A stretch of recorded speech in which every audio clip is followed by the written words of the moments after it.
Sindh high court نے بغیر کسی ٹھوس وجوہات کے انٹرنیٹ بند نہ کرنے کا حکم دے دیا۔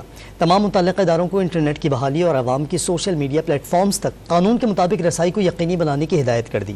تحریری حکم نامے میں لکھا کہ افسوس کہ عدالتی احکامات کے باوجود انٹرنیٹ بند کیا گیا، جس کی کوئی ٹھوس وجہ بھی نہیں بتائی گئی۔